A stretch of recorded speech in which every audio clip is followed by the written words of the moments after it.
감사합니다. 오늘도 주께서 저희들에게 귀한 성의를 허락하시고 몸된 전으로 저희들을 한 사람 한 사람 은근각지에서 불러 모아주셔서 주님 앞에 신령과 진정으로 예배할 수 있도록 은혜 주심에 감사합니다. 하나님께서 부르시지 않고 초청하지 않으면 한 사람도 올 자가 없다고 말씀하신 것처럼 오늘도 주님의 초청에 응해서 순종하는 하나님의 자녀들에게 은혜를 베푸시고 오늘도 다윗의 고백처럼 하나님을 사랑할 수 있는 그 사랑의 고백이 오늘 예배 가운데 있게 하시고 예배 후에 하나님의 말씀으로 이제 온전히 무장하여서 하나님을 더욱더 사랑하고 그 하나님은 나의 힘이 될 수 있도록 인도해 주옵소서. 힘이 되게 되어 주옵소서. 힘이 되실 줄 믿습니다. 하나님 또 아버지 하나님께서 주신 근간의 사랑에 감사를 드리고 또 앞으로도 주님께서 저희들을 사랑하시고 저희들도 주님을 사랑할 수 있도록 길을 열어 주시옵소서. 사랑의 교제가 끊임없이 이루어질 수 있도록 은혜 주시고 다윗이 평생에 주님을 사랑하고 또 힘이 된다고 고백했던 처럼 우리도 다윗의 고백의 주인공이 되게 하여 주시옵소서. 오늘도 나의 힘이 되는 여호와를 찬양하며 예수 그리스도의 이름으로 기도드리옵나이다. 아멘.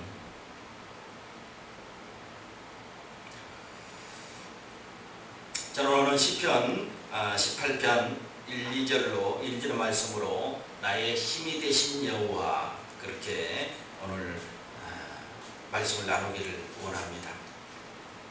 사실상 시편 18편 이 18편의 노래는 사무엘하 22장 1절로 51절에 있는 그 내용 블레셋과의 싸움을 이긴 다음 부른 승전가 그걸 위해서 지은 시며 노래입니다. 블레셋과의 싸움에서 하나님께서 도우심으로 그가 전쟁에 승리함으로 이 승전가를 불렀습니다. 그것을 이 시편 다윗의 기자가 시편으로 기록을 해 놓았습니다. 또한 이것뿐만 아닙니다. 모세가 출애굽 후에 홍해를 도하하고 난 다음에 출애굽기 15장 1절로 3절에 보니까 이때 모세와 이스라엘 자손이 이 노래로 여호와께 노래하니 일렀으되 내가 여호와를 찬송하리니 그는 높고 영화로우시며 말과 그 탄자를 바다에 던지셨음이로다. 여호와는 나의 힘이요 노래시며 나의 구원이시로다. 그는 나의 하나님이시로다. 내가 그를 찬송할 것이요 내 아비의 하나님이시니 내가 그를 높이리로다. 여호와는 용사시니 여호와는 그의 이름이시라.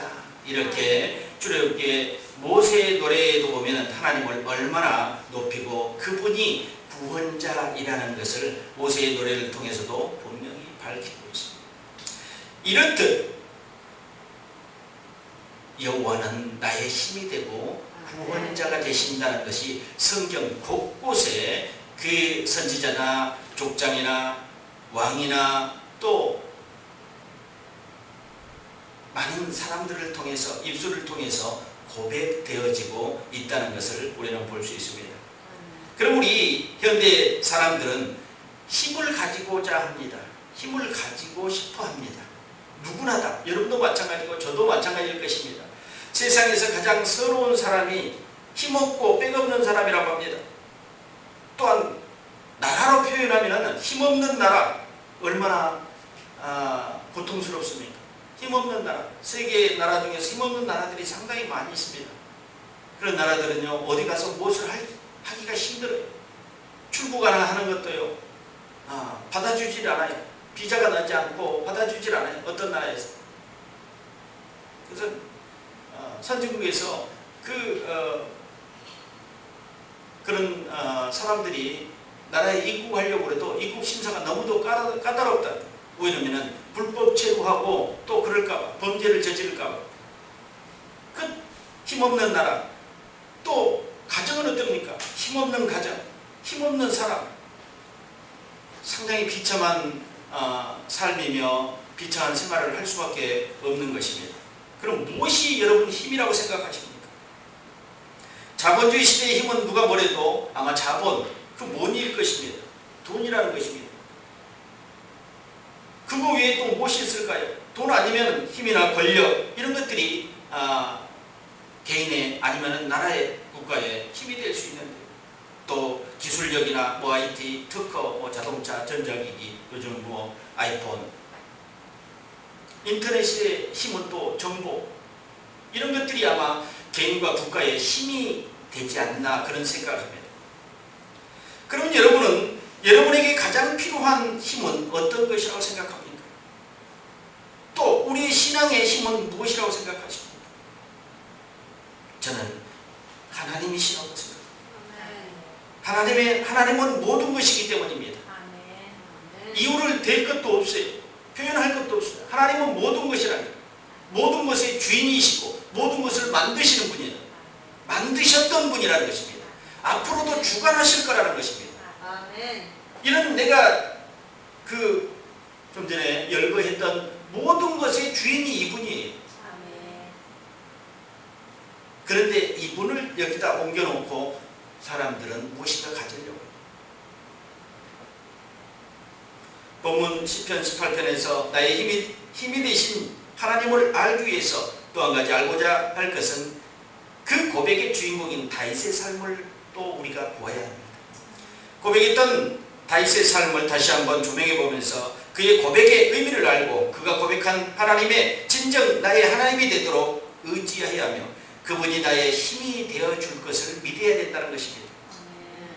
다윗의 고백으로 끝나면 안 돼요. 다윗의 시로, 찬송으로, 송축으로 끝나서는 안 된다는 것입니다. 그것을 나의 하나님으로, 나의 힘이 되신 하나님으로 우리가 바꾸어 놓아야 돼요. 다윗의 고백이 우리의 고백이 되어야 될 줄 믿습니다. 그러면 이 고백의 주인공은 다윗을 한번 봅시다. 다윗이 처음부터 정말로 좋은 가문에서 호화롭게 태어나서 그냥 쭉 배경을 타고 가서 왕이 되었나 한번 보자는 겁니다. 얼마나 힘이 없고 나약한 그런 존재에서 하나님이 힘이 되어주었던 것을 우리는 볼 수 있는데요. 다윗은 호화롭게 자라지 못했습니다. 베들레헴에서 이세라는 유목민의 가정에서 8째 아들로 태어났습니다. 어떤 이유인지 몰라도 천대 속에서 자라면서 왜 그런지 그 어린 다윗은 목동으로서 곰이 출몰하고 사자가 출몰하는 여호와 벌판에서 양을 치게 됐다는 것입니다. 그걸 보니까 또 가로되 여호와께서 나를 사자의 발톱과 곰의 발톱에서 건져내셨은즉 나를 이 블레셋 사람의 손에서도 건져내리라. 곰이 출몰하고 사자가 출몰하는 그런 벌판에서 양을 쳤다는 것을 증명하고 있습니다. 이스라엘의 2대 왕이 된 자기 집안에서 선발되는 가정의 경사에도 다윗은 벌판에서 양을 치고 있었습니다. 형제들은 지금 심사를 치르고 있는데도 다윗은 혼자 벌판에서 양을 치고 있었다는 것입니다. 또한 전쟁터에서 골리앗과 싸우려 할 때도 형들의 무시에 홀대를 받았습니다. 너가 무엇을 할 수 있다고 그러냐? 너는 좀 빠져 있어라. 좀 들어가 있어라. 형들이. 또 골리앗을 정복하고 돌아올 때도 사울왕에게 미움을 받기 시작했습니다. 사울왕의 시기가 발동해서 그날부터 다윗은 사울에게 쫓겨다니는 신세가 되고 맙니다. 다윗은 사울왕에게 추격을 당하며 죽을 고비를 수없이 넘기게 됩니다. 도저히 피할 길이 없는 다윗은 원수의 나라인 블레셋으로 도망을 갑니다. 의심하는 블레셋 왕과 신하들 앞에서 미친 사람처럼 침을 흘리며 미친 신용을 하잖아요. 기가 막힌 일입니다. 또한 그 일뿐입니까? 아들 압살롬에게 반역을 당합니다. 급하게 예루살렘 궁을 비우고 피난길에 오릅니다. 맨발로 울면서 감람산을 넘어갑니다. 남도 아닌 자기 친아들에게 반역을 당한 심정을 무엇으로 말할 수 있겠습니까? 말할 수 없는 심정으로 그는 도망자의 시세가 됩니다. 그리고 또한 그 이후의 일도 왕이 된 이후에도 바세바에 가는 그 남편 우리아의 암몬과의 전투, 교배에 죽어서 바세바를 아내로 맞이하고 나단 선지자를 통해서 그 지략이 낱낱이 지적을 받습니다. 다윗의 인생의 최대의 위기였습니다. 그는 즉시 통이함으로 하나님께 자복합니다. 이렇듯 다윗의 삶은 간단하게 돌아봤지만 순탄치 않았다, 그렇게 돌아볼 수 있습니다. 자신 지금까지 삶을 회상하며 그리고 그런 중에도 자기를 지키시고 인도하신 하나님을 돌아보며 오늘 본문의 고백을 하고 있는 것입니다. 다윗은 지금 어떤 사람 하나님을 고백하고 있습니까? 첫 번째로는 나의 능력이신 하나님. 아멘. 다윗의 고백입니다. 나의 힘이 되신 하나님이라고 고백하고 있습니다. 다윗은 오늘 본문에서 파란만장한 인생을 살고 난 뒤 하나님을 향한 적극적이고 감격적인 신앙 고백을 하고 있는 것입니다. 그게 18편 1절에 나의 힘이 되신 여호와여. 가장 주님을 사랑하고 신뢰하는 신앙 고백이 아닌가 생각해 봅니다. 이 신앙 고백보다 더 위대한 신앙 고백이 어디 있습니까? 다윗은 인생의 승리자요, 인생의 사람이요, 신앙의 사람이요, 이스라엘 역사를 빛낸 인물이었습니다. 또 사도행전에 보니까 하나님의 마음에 합한 자라고 성경에서 유일하게 닉네임을 얻은 그 모든 비결이 단 한 절에 들어있었다는 것입니다. 나의 힘이 되신 여호와. 사도행전에 보니까요 이렇게 되어 있습니다. 사도행전 13장 17절 21절에 그 상황을, 이스라엘 백성들의 그 역사를 쫙 설명합니다. 애굽에서 출애굽에서 하나님께서 인도하신 하나님, 광야에서 40년 동안 살게 하셨다가 이제 또 가나안으로 들어가서 450년간 가나안 땅에 기업으로 주셨다가 그 후에 선지자 사무엘까지 사사를 주셨더니 그 후에 저희가 왕을 구하거든 하나님이 베냐민 지파 사람 기스의 아들 사울을 40년간 주셨다가, 여기가 포인트입니다. 폐하시고 다윗을 왕으로 세우시고 증거에 가라사대 내가 이새의 아들 다윗을 만나니 내 마음에 합한 사람이라 내 뜻을 다 이루게 하리라 하시더니, 아멘. 하나님의 뜻을 다 이루게 하실 거라는 것입니다. 그 마음에 합한 자. 이런 신앙 고백적인 그런 신앙 속에서 이루어진 것입니다. 그냥 이루어졌던 거지. 하나님이 괜히 다윗을 내 마음에 합한 자라고 얘기한 것이 아니었습니다. 또한 다윗은 전쟁터를 누빈 군인이었습니다. 사울왕을 피해 다닌 도망자였습니다. 남들이 거할 수 없는 깊은 피난처를 찾았을 것입니다. 사람의 손이 닿지 않는 피난처, 전쟁터에서 하나님을 만났습니다. 그가 수많은 전장을 누비면서 만난 하나님은 어떤 분입니까? 다윗은 자신의 하나님을 이렇게 비유하고 있습니다. 오늘 18편 2절에 여호와는 나의 반석이시오, 나의 요새시오, 나를 건지시는 자시오, 나의 하나님이시오, 나의 하나님은 피한 발이시오, 주님은 나의 구원의 뿌리시오, 나의 산성이로다. 이렇게 고백합니다. 도망자의 신세이면서 그렇게 고백할 수 있었던 다윗의 신앙은 어디서 왔을까요? 이 내용들을 살펴보니까 그가 도망자이면서도 하나님을 의지하고 신뢰할 수 있었던 것은 오직 여호와가 나의 힘이 되었기 때문입니다. 아멘. 이 낱낱이 고백했던 이런 것들이 다 각기 의미가 다르다는 것입니다. 반석이요, 요새요, 건지시는 자시요, 하나님이시요, 피할 바이시요, 구원의 뿌리시요, 산성이시요. 모든 것도 하나로 합치가면 나의 하나님이 되신, 나의 힘이 되신 여호와인데 그것을 이제 낱낱이 풀어놓았습니다. 어떨 때 이렇게 반석이 되셨고 또 뿔이 되셨고 산성이 되셨네요. 다윗의 고백에서는 반석이 무엇입니까? 험한 암벽으로 둘러싸인 땅을 말할 것입니다. 요새는 높은 언덕이나 산꼭대기를 말합니다. 적군을 살필 수 있고 잘 방어할 수 있는 망대입니다. 그래서 반석과 요새는 적들이 접근하기 어려운 험난한 곳으로 피난처가 됩니다. 다윗은 이렇듯 적들이 함부로 근접할 수 없도록 하나님이 구원해 주셨다는 것입니다. 우리 일상의 삶에서 적들이 공격할 때가 있습니다. 그럴 때 어떻게 피하십니까? 그리고 누가 여러분의 방패가 되어 주십니까? 여호와 하나님이심을 고백하지 않을 수 없습니다. 그분이 지켜주시고 함께 하셨다는 것을 고백하시기 바랍니다. 아멘. 또 바위가 무엇입니까? 지형이 자주 변하는 사막지대에 바위는 불변성을 가지고 있고 견고함을 상징합니다. 방패가 무엇입니까? 방패는 적의 화살이나 칼로서 몸을 보호하는 것이요, 구원의 뿔은 승리와 권능의 상징이었습니다. 하나님은 싸움에서 승리케 하시는 분입니다. 전쟁의 승패는 오직 주님께 달려있다고 그랬습니다. 하나님은 전쟁에 능하신 전능하신 여호와시라는 것입니다. 하나님은 전쟁은 나에게 달려있다. 여호와 닛이 승리의 깃발, 하나님의 깃발이 닿는 곳마다 하나님의 승리가 있을 거라고 분명히 말씀하고 있습니다.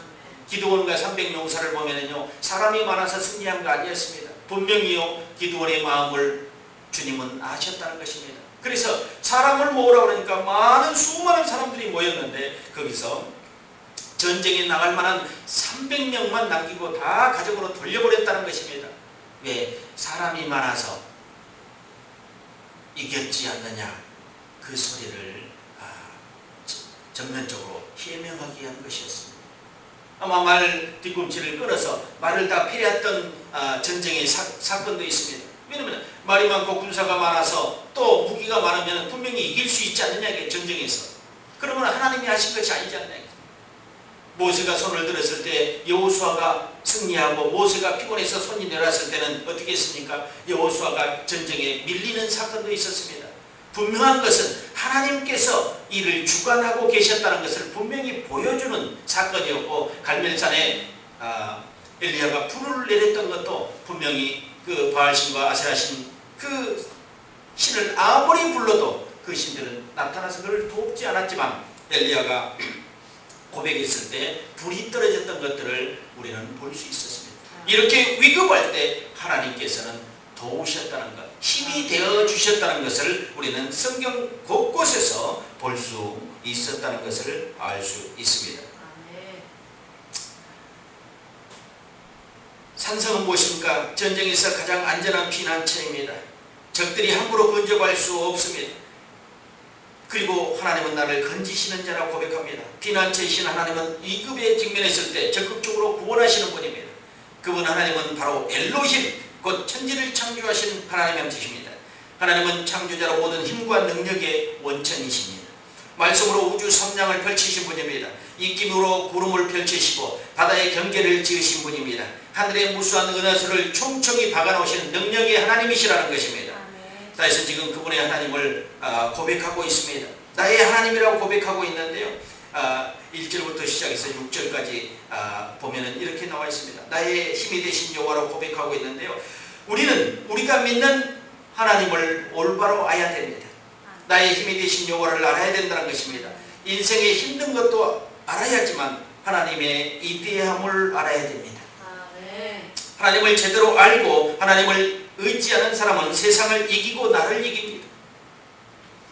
하나님을 아는 자는 어떤 파란만장한 인생에서도 능히 극복할 수 있을 것입니다. 하나님을 알고 그 목적대로 살아가는 사람은 반드시 소망하는 것을 이루고 꿈을 이루고 비전을 이룹니다. 우리에게 하나님은 어떤 분이십니까? 그렇게 이사야 40장 29절에 30절에 이렇게 고백해 놓았습니다. 이사야 선지자는 피곤한 자에게는 능력을 주시며 무능한 자에게는 힘을 주시나니 소년이라도 피곤하며 곤비하며 장정이라도 넘어지며 자빠지되 오직 여호와를 앙망하는 자는 새 힘을 얻으리니 독수리의 날개 치며 올라감 같을 것이요 다른 박질하여도 곤비치 아니하겠고 걸어가도 피곤치 아니하리라. 또 시편 121편 1절 2절에 내가 산을 향하여 눈을 들리라. 나의 도움이 어디서 올고 나의 도움이 천지를 지으신 여호와에게로소다. 이렇게 얘기하고 있습니다. 하나님 하늘과 땅을 지으신 분입니다. 인간의 힘으로 엄청난 일들을 많이 펼치고 있지만 지금 보면은 세계의 높은 빌딩을 서로 각 나라에서 더 높이 지으려고 150층짜리 막 빌딩도 지으고 어마어마한 인간의 힘으로 불가능하다고 생각했던 것들이 가능케 되는 일들이 있어요. 사람도 그 엄청난 일들을 해내고 있다는 것입니다. 바다를 막아 길을 내기도 하고 산을 없애버리기도 합니다. 인간의 힘이 상당히 대단해졌습니다. 지금은요. 바다가 메꿔져서 육지가 돼버리는 일도 생겼어요. 바닷길을 열어가지고요, 인천번에도 그런 14.5km라는 바닷길을 열어가지고 다리를 놔버렸어요. 어마어마한 사람들이 해낸 일들만 해도 엄청난 일들을 하고 있습니다. 그렇지만 하나님의 하실 수 있는 일인 차원이 다르다는 것입니다. 다윗은 위대한 하나님을 제대로 알았고 정확하게 알고 있었습니다. 살아계신 하나님, 우리와 함께 하시는 하나님, 우리를 도우시는 하나님, 피난처가 되시는 구원자 되시는 하나님을 제대로 알았다는 것입니다.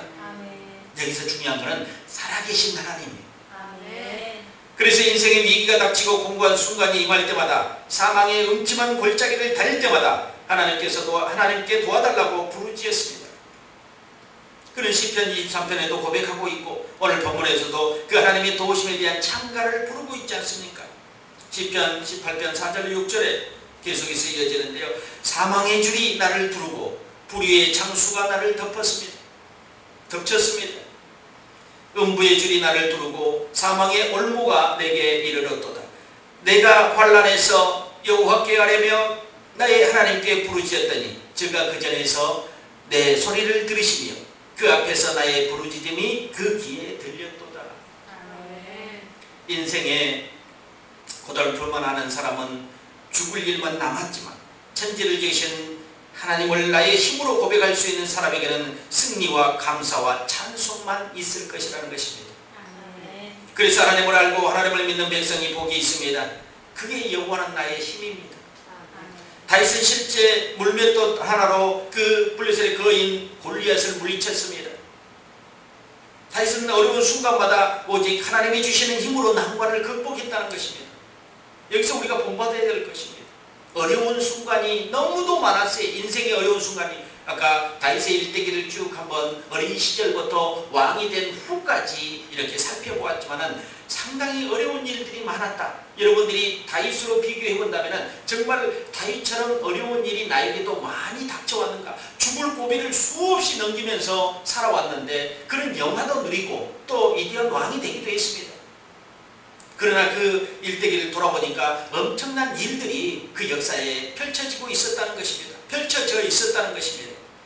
우리는 아마 다윗처럼 그런 엄청난 일들이 아마 없었지 않냐, 그렇게 많은 일들이 없었지 않나 그런 생각을 하면서 이 어려운 순간마다 오직 하나님이 주시는 힘으로 그것을 극복했다는 것입니다. 압살롬의 반역을 당할 때도 다윗의 힘은 하나님이었습니다. 하나님이 주시는 힘과 우리가 가진 힘에 대한 오해가 없어야 돼요. 하나님이 했는지 사람이 했는지 분명 구별이 있어야 된다는 것입니다. 아들에 대한 그 반역, 아들이 반역하는 그 힘은 아마 하나님이 주신 힘과 사랑이었을 것입니다. 그것이 아니라면 견딜 수 없는 아픔이었어요. 견딜 수 없는 아픔. 뭐 사울은 남입니까? 장인이잖아요. 장인이 죽이려고 군사들을 보내고 직접 칼을 차고 다윗을 추격합니다. 장인이, 그 다음에는 아들이. 이거 보니까 가족들이 죽이려고 해요. 웬일입니까? 이런 억울한 일이 억울한 때가 어디 있습니까? 정치란 아마 이런 억울한 때도 겪어야지만이 그런 자리에 오를 수 있는 것 아닌가 그런 생각을 개인적으로 해봅니다. 이 하나님이 역사하신 것을 여러분들이 확실하게 알지 못하면 혹시 사람이 하지 않았는가? 혹시 내가 잘해서 된 거 아닌가? 이런 생각을 할 수도 있다는 것입니다. 처음과 나중 되시는 하나님, 알파 오메가 되시는 하나님, 우리의 삶에 깊이 개입해서 우리를 주관하시고 우리에게 힘을 주시는 하나님, 여러분의 고백 따라서 하나님께서 힘을 주실 거라고 생각합니다. 여러분이 살아계신 하나님을 고백할 때 그 살아계신 하나님은 진정으로 살아서 여러분에게 힘이 되어 주실 것이라고 저는 믿고 있습니다. 또한 기적의 하나님, 사람의 끝이 하나님의 시작입니다. 그런 벼랑 끝에 선 어떤 여러분이라면 벼랑 끝에 서 있을 때 그때부터 하나님께서 돕기 시작할 것입니다. 여러분의 힘이 다 소진되고 여러분이 할 수 없다고 생각할 때 그때부터 하나님은 시작하십니다. 그러면 내가 힘이 있어서, 내가 권력이 있어서, 내가 무엇인가 가지고 있어서 시작을 한다고 할 때 절대로 사람들은 하나님을 의지하지 않습니다. 내가 해버립니다. 내가 하려고 해버립니다. 나의 모든 걸 경험과 지식과 물질과 환경을 통해서 내가 해버리고 만다는 것입니다. 그런데 그렇게 해서는 안 돼요. 그때 하나님은 아마 지켜보고 계실 것입니다.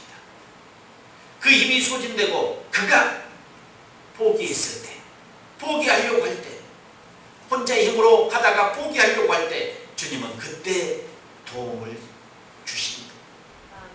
평소에도 하나님을 의지하고 살아계신 하나님을 고백하는 사람에게는 다르죠. 이건 다른 것입니다. 여러분들이 어떤 사람이든지 그 벼랑에 설 때 도운 건 아니에요.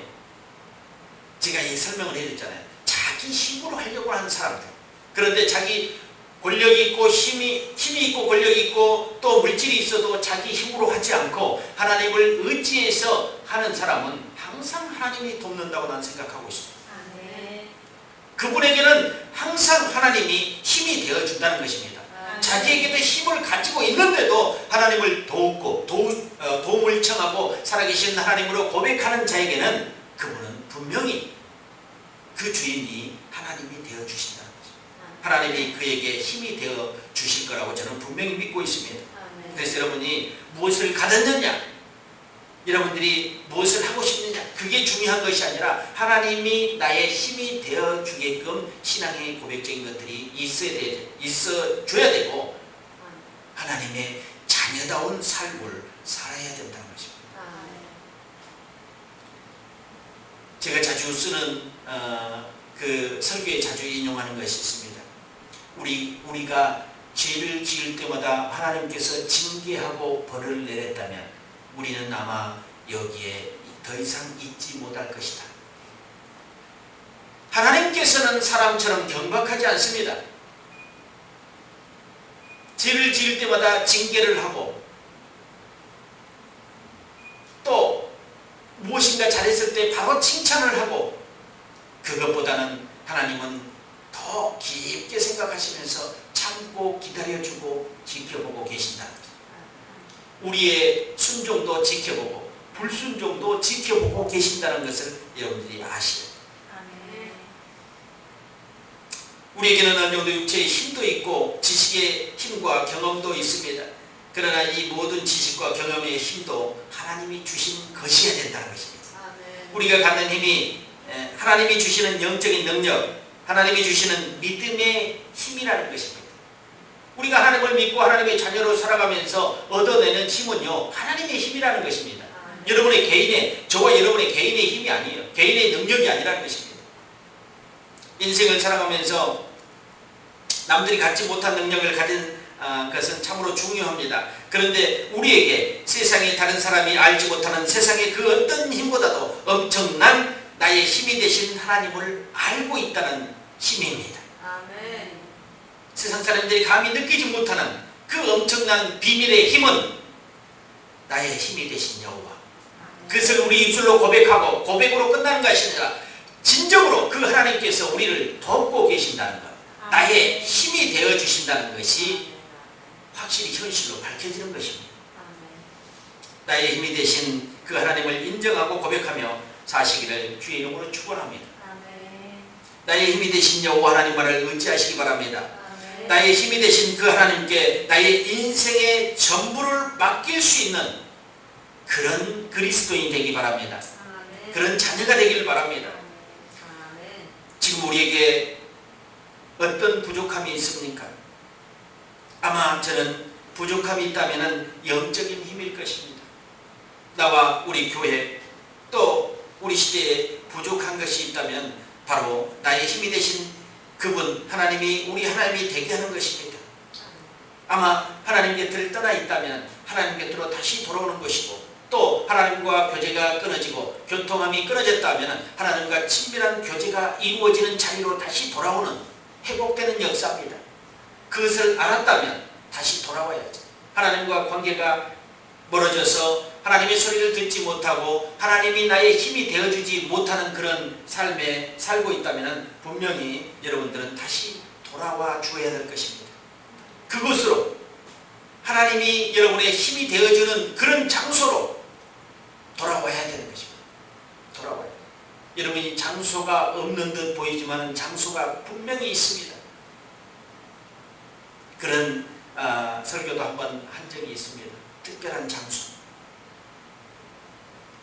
하나님과 만남이 있고 하나님과 사귐이 있는 특별한 장소가 있을 것입니다. 편만하게 인생의 삶에서 어느 곳에서도 하나님을 만날 수가 있습니다. 그러나 다윗이 만났던 특별한 장소, 모세가 만났던 특별한 장소, 바울이 만났던 특별한 장소, 예수님께서 아버지를 찾던 특별한 장소가 있었다는 것입니다. 여러분도 하나님을 사랑할 만한 장소에 계시는지 아니면은 하나님의 영역에서 벗어나 있는지 한번 돌아봐야 될 것입니다. 그래서 여러분의 힘이 되고 여러분의 능력이 되는 그 하나님과 동행하시길 바랍니다. 아멘. 두 번째로는 나의 사랑이신 하나님. 아멘. 오늘 고백했잖아요. 나의 힘이 되신 여호와여 내가 주를 사랑하나이다. 다윗의 고백, 내가 주를 사랑하나이다. 아멘. 나의 사랑이신 하나님. 우리가 아는 다윗의 신앙은 힘은 어디서 나왔을 것입니까? 나의 힘이 되신 여호와여 내가 주를 사랑하나이다. 여기에 있더라는 것입니다. 답이 사랑입니다. 여기서 사랑한다는 단어는 하나님이 우리를 사랑할 때 쓰는 독특한 단어입니다. 인간이 하나님을 사랑할 때 쓰는 것이 아니라 하나님이 우리를 사랑할 때 쓰는 그 사랑이 단어를 썼던 것입니다. 인간의 범주를 넘는 하나님을 사랑한다고 할 때 쓰는 말이었습니다. 그렇다면 지금 다윗이 그것을 모르고 쓴 말입니까? 아닙니다. 하나님이 우리를 사랑한다고 할 만큼 진실하고 참된 사랑으로 하나님을 사랑한다는 표현이었을 것입니다. 빈말로 하는 사랑이 아니라 가슴 속에서 녹아내린 진실된 사랑으로 표현하고 있습니다. 하나님을 사랑하는 자가 하나님의 사랑을 받습니다. 그리고 그를 간절히 찾는 자가 하나님을 만난다는 것입니다. 하나님을 의지하는 자가 하나님이 주시는 힘을 얻습니다. 여러분 삶 속에 생각이 거예요. 하나님을 의지하지도 않고 내 힘으로 다 하는데 하나님께서 계속 그에게 능력과 힘을 공급해 주겠습니까? 아니죠. 말도 안 되는 소리입니다. 하나님을 의지할 때, 하나님을 사랑하고 그를 바라고 의지할 때 하나님께서는 사랑을 공급해 주고 힘을 공급해 주고 능력을 공급해 주고 은사를 공급해 줄 겁니다. 여러분이 은사를 가졌다 할지라도 그 은사가 불듯이 더 열정으로 일어나야 되고 힘이 가해져야지만이 은사가 온전히 은사로 활동할 수 있고 힘을 발휘할 수 있습니다. 카리스마는 하나님이 주신 은혜입니다. 은사로 제대로 사용하지 못하고 능력으로 제대로 사용하지 못하는 것은 내 힘으로 해버리려고 하기 때문에 안 된다는 것입니다. 시편 5절 3절에 보니까 시편 5편 3절에 보니까 다윗은 하나님을 얼마나 사랑했는지 고백의 소리를 들을 수 있습니다. 여호와여 아침에 주께서 나의 소리를 들으시니 아침에 내가 주께 기도하고 바라나이다. 또한 시편 84편 10절에 보니까 주의 궁정에서 한 날이 다른 곳에서 첫날보다 나은즉 악인의 장막에 거함보다 내 하나님 문지기로 있는 것이 좋사오니. 이렇게 고백을 하고 있지 않습니까? 주의 궁정에서 한 날이 다른 곳에서 첫날보다. 인생을 오래 산다고 행복한 것도 오래 산다고 좋은 것도 아니라는 것을 한번 여기서 표현해 준 겁니다. 세상에서 첫날 만날 만살까지 사람들을 무엇 합니까? 하나님의 궁전에서 하루 사는 것보다 못하다는 것입니다. 악인의 장막에 거하는, 그 장막이 집이라는 거죠. 집에서 거하는 것보다 하나님의 문지기로 사는 것이 더 행복하다고 표현하고 있습니다. 기가 막힌 일입니다. 또한 내가 여호와를 항상 내 앞에 모시며 그가 내 우편에 계심으로 내가 요동치 아니하리라. 시편 16편 8절에 그가 내 우편에 계심으로 내가 요동치 않다는 거다. 세상이 아무리 나를 손짓하고 또 무엇인가 세상에 내가 빠질 수 있는 그런 일들을 나에게 준다 해도 난 요동치 않다. 하나님을 내 마음속에 내려놓지 않겠다는 겁니다. 이건 여러분들이 잘 들으셔야 돼요. 아까 힘, 권력, 능력도 하나님이 주신 그것으로 사용했을 때 온전한 것이라고 생각했습니다. 세상의 크리스찬들 또 제자가 되는 사람들 많이 있어요. 힘과 권력을 가지고 또 많은 부를 가지고 살아가는 사람도 있지만 그 사람들이 하나님과 동행하는 사람들은 멋진 사람입니다. 그런데 많은 걸 가지고 있지만 하나님과 동행하지 않고 하나님의 힘으로 사용하지 않는 그런 사람들은 멋진 인생이라고 볼 수 없다는 것입니다. 그는 주야로 하나님을 묵상했습니다. 주의 말씀이 내 길이 되고 빛이 되고 등불이라고 고백하고 있습니다. 때로는 침상에 젖을 정도로 밤을 새우며 눈물로 기도한 적도 있습니다. 늘 하나님을 만나고 영적인 깊은 교제를 나누었던 사람이라는 것입니다. 사랑하는 사람을 어떻게 안 만납니까? 여러분 아마 그런 시기를 좀 지나서 잘 못 느낄 수도 있습니다. 이 젊은이들을 한번 보십시오. 사랑하는 사람들, 연인들 전화하고 또 뭐 이메일도 하고 같이 밥도 먹고 그 아이폰으로 계속 문자를 주고받고 매일같이 하루에도 수십 번씩, 이게 현대인들이 사랑하는 증거고 그 연인이라는 그런 증거의 사인입니다.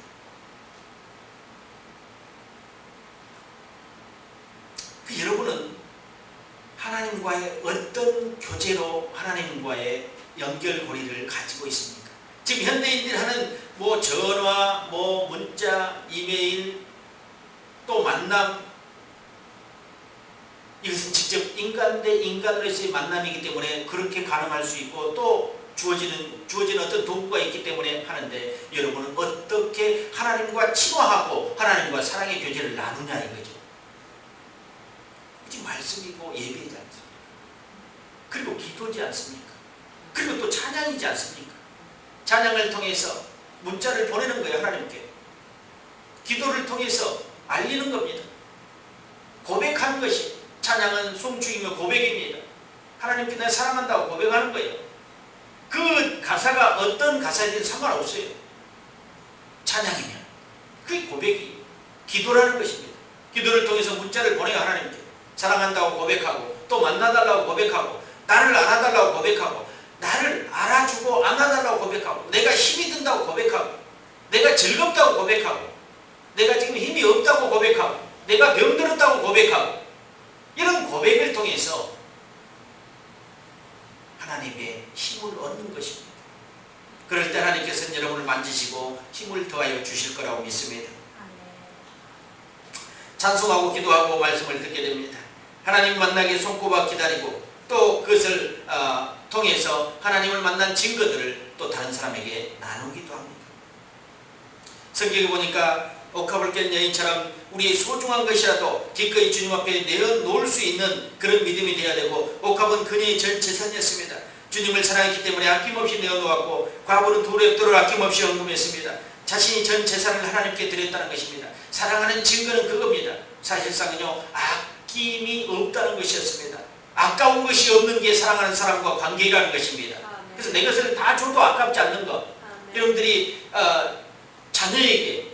자녀에게 여러분들이 뭘 주는데 아까운 사람 봤습니까? 반대로 자녀도 하나님께 드림이 아깝지 않아야 된다는 거예요. 그게 온전한 사랑이에요. 하나님의 사랑만 나에게는 계속해서 쟁취하고 하나님의 사랑만 받으려 하고, 나는 하나님께 사랑의 증거나 사랑의 표시를 한 번도 하지 않았다. 하나님을 사랑하는데 방해가 되는 것이 있다면 무엇이 있습니까? 주님 앞에 내려놓기 바랍니다. 그것은 아마 인간에게는 육신의 정욕과 안목의 정욕과 이생의 자랑일 수도 있습니다. 또한 물질입니까? 재물과 하나님을 동시에 사랑할 수가 없습니다. 또 어쩌면 지식입니까? 지식의 근본은 여호와를 경외하는 것인데, 그것을 모르고 세상의 철학과 지식에 몸담고 또 그것을 많이 하려고 주님을 떠난 사람도 있다는 것입니다. 그 어떤 것도 하나님을 사랑하는데 걸림돌이 될 수 없습니다. 지식도 환경도 물질도 하나님을 사랑하는데 방해가 되지 못한다는 것입니다. 이런 것이 여러분이 방해가 된다면 여러분은 과감하게 그거를 돌파하시기 바랍니다. 바울은 그리스도를 아는 지식에 모든 것을 배설물로 버렸다고 했습니다. 높은 학력과 철학, 율법, 로마의 시민권, 이런 자기에게 주어진 모든 배경, 백그라운드를 배설물로 여겨버렸습니다. 바울은 그리스도를 아는 지식에 배설물로 여겼던 것을 여러분들이 너무나 잘 알고 있습니다. 또 예수님이 베드로에게 물었습니다. 내가 나를 사랑하느냐? 베드로는 예수님을 모른다고 3번이나 부인하고, 갈릴리 바다로 도망가서 고기 잡는 자기 일생의 일을 시작합니다. 그러나 이전에도 베드로 그는 이제 성령 받고 이전에 베드로가 아니었습니다. 자기를 다시 찾아오신 예수님을 진심으로 사랑했다는 것입니다. 베드로는 묻는 말에 직접 대답을 못했습니다. 그러면서 뭐라고 대답합니까? 주께서 아십니다. 아멘. 여러분 편하기는 네 그러면 되잖아요. 내가 나를 사랑하느냐? 그러면 네 사랑합니다. 그럼 편하면 되는데 왜 그렇게 3번씩이나 물을 때 가만히 있더니 나중에 주께서 아십니다. 표현이 애매한 것 같지요. 대답이 아니고 왜 다시 물음을 하냐? 느낌을 얘기하느냐?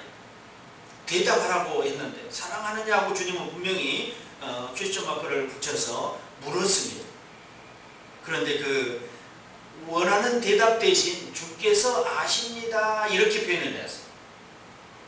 아마 내가 주님을 사랑합니다 이 표현보다 더 가슴을 울리는, 마음을 찡하게 울리는 그런 표현이라고 아마 베드로는 얘기했을 것입니다. 우리 표현, 똑같은 표현 중에도 가슴이 찡하는 표현이 있지 않습니까? 그렇게 아마 베드로는 주께서 아십니다 하고 표현했는데 이게 성령을 받은 다음 얘기. 성령 받기 전에는 어떻게 했습니까? 그가 주님을 그렇게 열심히 제일 앞장서서 주님의 가장 근접해서 따라다니는 1호 제자였는데 주님이 십자가에 달린 이후에 그는 어떻게 합니까? 조용히 뒤도 안 돌아보고 고향으로 내려갑니다. 그래서 아무 일 없었던 것처럼 포기자비 하잖아요. 일상으로 돌아가세요. 힘이 되어주신다고 생각하지도 않고 그는 나의 요새라고, 그는 나의 구원자라고, 나의 산성이라고, 나의 뿌리라고 고백했던 다윗의 소리는 영영이 베드로에게 들려지지 않았다는 거죠. 그래서 이제 주님이 만났던 주님과의 그 생활, 3년여의 생활, 이런 생활을 완전히 청산해버리고 만나기 전의 삶으로 완전히 탈바꿈에 돌아가 버렸어요. 이래서 우리에게 성령이 필요한 겁니다. 그 성령 하나님이 우리에게 필요한 것입니다. 그 성령을 받은 후에 마가다락방에서 성령을 받은 후에 그는 사랑한다고 고백을 하지 않습니까? 사랑한다고 고백을 하지 않습니까?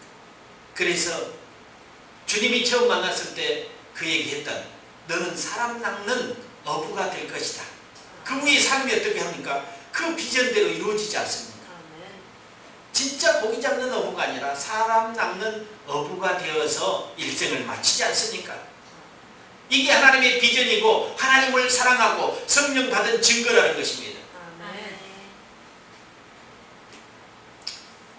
여러분이 베드로의 고백처럼 마음속 깊게 하나님을 사랑한다는 고백이 있기 바랍니다. 아멘. 철거지처럼 사랑하지 말고 마음속 깊이 사랑하고 말로 혀로만 서비스하는 사랑 말고 오직 행함과 진실함으로 사랑하라는 것입니다. 우리의 문제는 하나님의 자녀가 되고 나의 힘이 되신 여호와를 알고 그래서 내가 주님을 사랑합니다고 정말 사랑하고 싶어요. 여러분도 하나님을 사랑하죠? 그렇게 말할 때 네, 정말 하나님을 사랑합니다 하고 고백할 수 있는 여러분이 되어야 될 줄 믿습니다. 아멘. 우리의 또한 신앙의 갈증은 무엇입니까? 하나님을 사랑하고파요. 그렇죠. 그런데 그렇게 말하기는 솔직히 뭔가 내 문제 너무 많아. 이것이 우리의 딜레마라는 것입니다. 도대체 이유가 뭘까요? 나는 그렇게 기회만 되면 주님을 사랑한다고 고백하고 실제적으로도 사랑하고픈데 그렇게 되지 못하는 이유가 무엇일까요? 주님을 사랑하는 것을 하지 못하게 하는 것이 무엇입니까? 많은 시간 우리는 실제로 하나님을 사랑해요 하고 고백합니다. 그런데 어떤 시간, 어떤 환경, 어떤 경우에 왔을 때 하나님을 사랑한다는 고백이 무색하게 나는 세상으로 발걸음을 옮기고 나의 몸과 마음과 생각은 세상으로 발걸음을 옮긴 적이 있지 않나 우리 생각해 봐야 됩니다. 내가 너무도 좋아하는 것, 여러분은 좋아하는 것이 무엇이 있습니까? 아마 나는 이것을 안 하면은 안 된다고 하는 것들이 사람에게는 있는 것 같아요. 근데 제가 보기에는 여러분들에게는 없는 것 같아요. 밖에서 나가서 보면은요, 운동을 좋아하는 사람은요, 죽도록 운동을 합니다. 산을 좋아하는 사람은요, 비가 오나 눈이 오나 산을 갑니다. 이런 축구를 좋아하는 사람이 다리가 부러져서도 목발을 짚고 축구장에 나갔다는 소리를 듣고 참 대단하다. 공을 못 차더라도 가서 보기라도 해야지 마음이 풀어진다는 거예요. 눈비가 와도 산을 올라가는 거랑 마찬가지입니다. 또 어떤 모임이나 단체 이런 거 있잖아요. 또 특히 여성들이 좋아하는 드라마. 이거 안 보면 안 돼. 큰일 나. 밖에 있다가도 막 시간 되면은 달려갑니다. 드라마.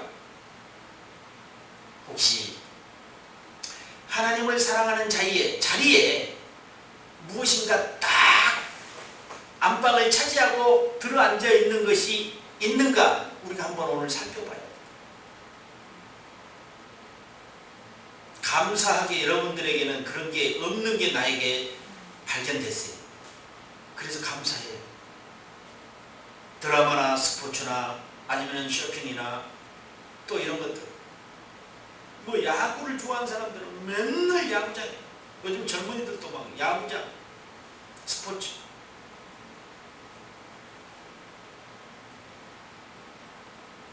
취미생활을 하지 말라는 것이 아닙니다.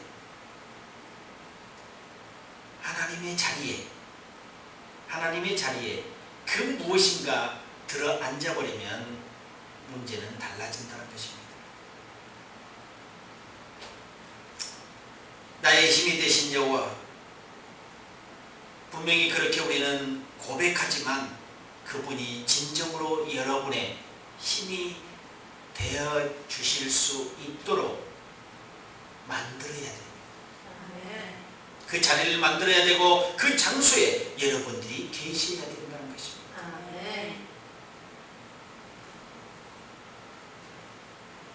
하나님을 사랑하는데 방해가 되는 것은 사실상 육신의 정욕과 안목의 정욕, 이생의 자랑, 또 물질, 이런 것들이 아마 방해가 될 것입니다. 하나님과 재물을 동시에 사랑할 수가 없기 때문에 그 어떤 일도 하나님을 사랑하는데 걸림돌이 될 수 없다는 것을 여러분들이 아셔야 됩니다. 걸림돌이 돼서는 안 된다는 것입니다. 오늘 그런 걸림돌이 여러분에게 있다면 그것을 오늘 내려놓으시기 바랍니다. 주님께 드리십시오. 나의 힘이 되신 여호와를 사랑하기 때문에 내가 좋아하고 원하는 것, 이걸 주님께 드릴 수 있습니다. 그러면 우리의 삶은 달라질 수 있다는 것입니다. 시편 18편 4절에 죽음의 줄이 나를 묶고 멸망의 물살이 나를 덮었습니다. 무덤의 줄이 나를 묶고 죽음의 덫이 나를 덮었습니다. 고통 중에 내가 여호와를 불렀고 나의 하나님께 도와달라고 부르짖었습니다. 제가 성전에서 내 목소리를 들으셨으며 울부짖는 내 외침이 그 귀에 들렸습니다.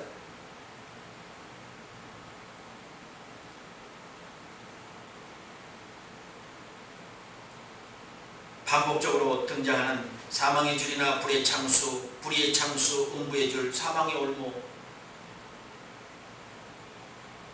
이 반복했던 것은 무엇입니까? 하나같이 무서운 말들입니다. 어느 한 가지라도 우리에게 임한다면 우리 인생을 삼키고 우리는 인생이 이 삶에서 끝나버리는 일입니다. 끝나버린 일이. 이 모든 것을 이길 힘은 주님이 도와주실 때 가능하다는 것입니다. 나의 하나님께 도와달라고 기도하십시오. 나의 살 길은 오직 하나님 한 분이라는 것을 여러분들이 고백해야 됩니다. 여러분 여기 4번이나 반복했던 내용 중에 여러분은 스스로 여러분 힘으로 하나라도 이길 수 있는 것이 있는가 한번 보십시오. 사망의 줄, 불의의 창수, 음부의 줄, 사망의 올무. 이 네 가지 중에 여러분이 하나라도 이길 수 있는 것이 있나 한번 살펴보십시오. 아무것도 없어요. 정말로 하나님의 힘이 있어야지만이 거기서 구원해 낼 만한 무서운 일들입니다. 다윗이 그걸 고백했던 것은 뭡니까? 세상에 있는 그냥 간단한 일들의 고백이 아닙니다. 정말로 인간의 힘으로 할 수 없는 것들을 지금 고백해 놓았다는 것입니다. 그러면서 진정 여기서 구원해 내실 분은 오직 하나님이시다. 이런 환경에 처해 있을 때 나에게 도움을 주실 분은, 나에게 힘이 되어 주신 분은 오직 여호와라고 이렇게 고백을 하고 있습니다. 바울이 배설물처럼 버려버렸던 그런 것은 혹시 우리가 다시 주어서 사용하고 있지 않느냐.